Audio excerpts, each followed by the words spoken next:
So the second topic I want to go into today is going to be basically rules of trading, right? There are many rules to follow. But again, you have to hone these rules to what works for you. But I'm going to go quickly what these rules are, right? Okay, rule number one, always use a trading plan. You have to have a plan. Now, some of you may have crossed over from the other channel to this channel. You're welcome. What I say on the other channel is the 3 Ps. Actually, the 3 Ps that I apply to, to gig work or whatever work I'm doing came from my 30 years of trading. Okay. What are those 3 Ps? If you don't know, if you're new to this channel and you don't know anything about the gig economy, great. The 3 Ps are patience, position, and planning. Well, here it is. Always use a trading plan. You got to have one. If you don't have one, your trading decisions is going to be so much more difficult, so much more confusing, right? And you're definitely going to go through a lot of paralysis through analysis. You don't want to do that, right? And my I said it last time again, I'm saying it again. Keeping it simple, stupid is the most important thing. Number one, don't get inundated with all this other stuff that you read on the internet. Focus on one thing. Find out what works, but definitely that comes with having a plan. Number two is treat trading like a business, okay? It is a business, okay? You can be spending an hour a day on it. You can be spending 3 hours on it. You can just be spending all day. I'm on the West Coast in LA. Markets open at 6:30 a.m. I'm up at 5:30 every day. Why am I up an hour before? Well, I want to see what's moving, if any of my stocks have news, if earnings came out the day before, like this week did many different stocks. I want to read some fundamental stuff, right? And I want to prep myself for the day, make myself a cup of coffee, wake up, and at 6:30 when the bell rings, we call it the bell rings, all days, when the bell rings. What are the books? Can we put them on the chat? Yeah, we will put them on the chat. Or, watch the replay and then take a quick screenshot, and then you can work out that way as well. So treat it like a business. I mean, it is your business. If your store is open for an hour a day, you have 1 hour a day. Figure out you own a hamburger store, right? You have to treat it like, okay, what's your cost of food? What's your labor cost? What's your utilities, right? You have to figure all these things out. So in trading these days, the costs have been really lowered with free trading, as they call it. It's not free, obviously. They make money on your order flow because you're creating liquidity for them. But what needs to happen is that definitely treat it like a business. Create a simple spreadsheet, even if you're paper trading or actual, you have your money on the line. Okay, have a P&L. I mean, you need to know P&L. With a one click of the button, you can see how your week went, how your month went, how your year is going. Definitely treat it like a business. Use technology to your advantage. Look, none of us can say, I don't have enough tools. Today, there are so many tools. Okay, it comes from a PC or this thing that we have in our hands, right? I mean, hey, that thing can send a rocket to the moon, right? There's no reason for you, if you're bored, instead of watching some garbage YouTube TikTok, read on Yahoo Finance, or you go to Google Finance and read some news, read about technical analysis, watch some of my videos. I mean, look, you have to invest in this, right? If you don't, what you put in it is what you're going to get out of it. If you don't put anything into it and you just wait, put the food here, it's not going to work. But technology, we all have it. We all live with it, like it or not. And today, the playing field has been equalized. When I was behind me, those days, we as traders had definitely massive advantage over retail traders, right? Because none of you had the technology. We had the technology. But today, everything has been equalized. Internet is wonderful, so please use it to your advantage. Now, rule number 4, one of the most important things. Rule number 4 is protect your capital. It is easy to make it. It is very difficult to keep it, okay?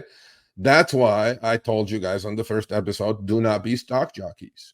If you made your money for the day, just like a business, quit. You're done. If your goal was $100 a day, you made $100 a day. If your goal was $100 a week, you made your $100. You're going to lose it. Okay. I mean, there is no reason to keep pushing it. And protecting your trading capital comes with a lot of risk management. You have to understand that the risks are very high in this game. Okay.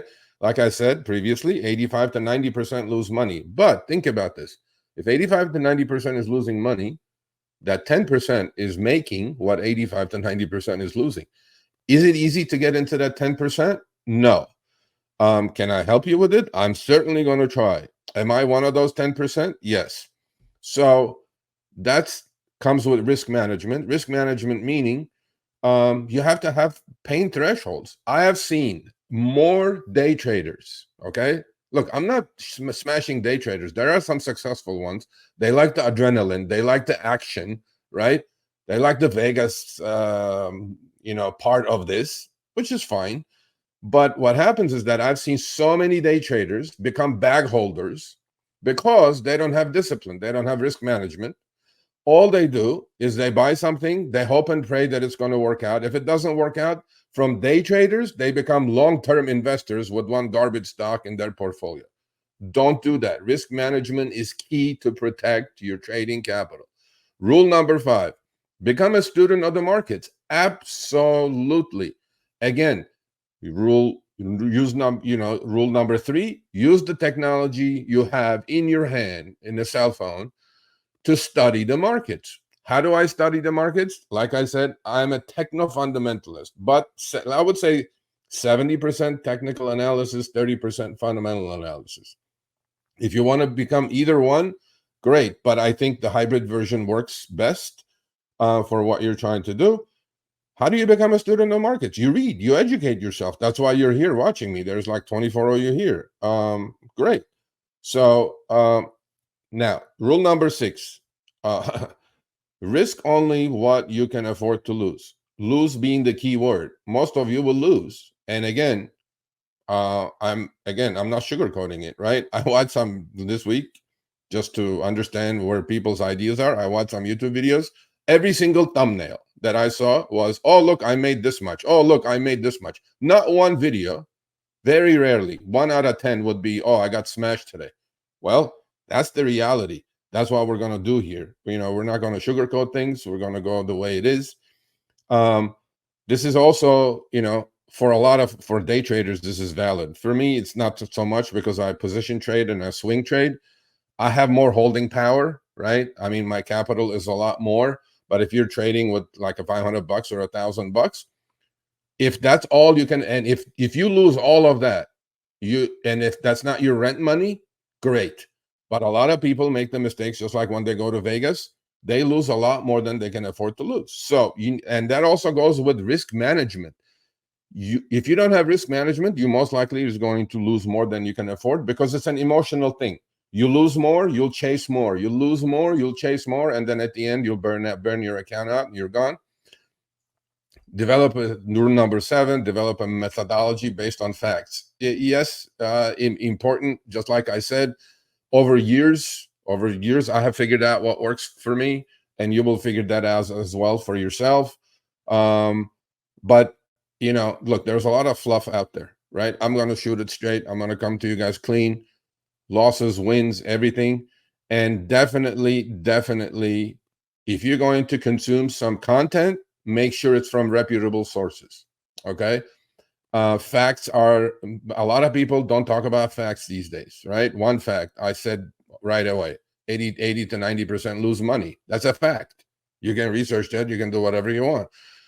Another fact, trend is your friend. If a trend is your friend, you can follow a trend and hold a stock for 3 months, 4 months, 6 months, a year, trade in and out of it, whatever you do. Those are facts. You can't run away from facts. This rule number 8 is something that a lot of day traders use, and they get whipsawed quite a bit. And I'm not a huge fan of it.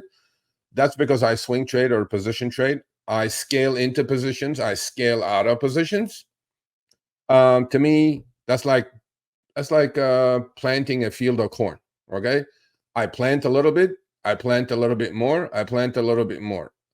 When is my stop loss? Well, if the weather report says this year there's going to be a bunch of freezes and your corn is not going to get to 8 feet high, well, I'll chop it out. I'll just cut my losses short and look for another day that's going to be beneficial for me.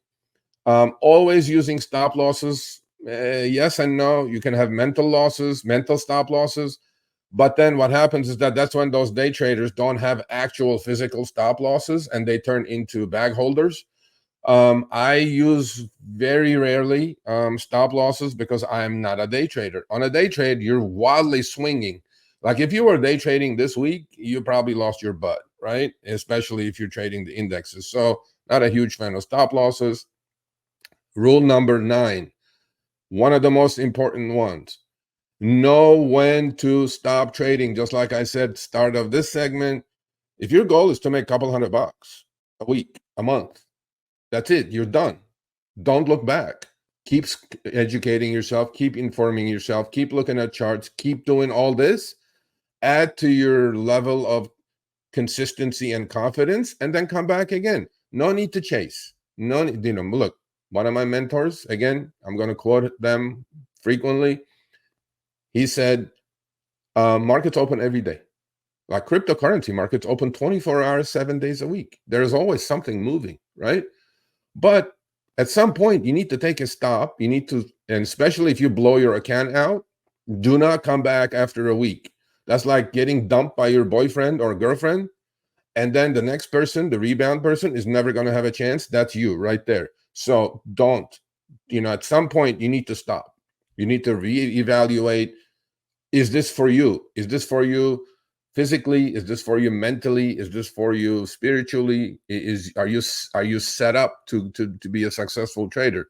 So there has been a period in my 30 years that I've stopped for a solid 6 months, right? I had a massive drawdown. What happened in the days of Enron, and I have to reevaluate because it was a mental mess, right?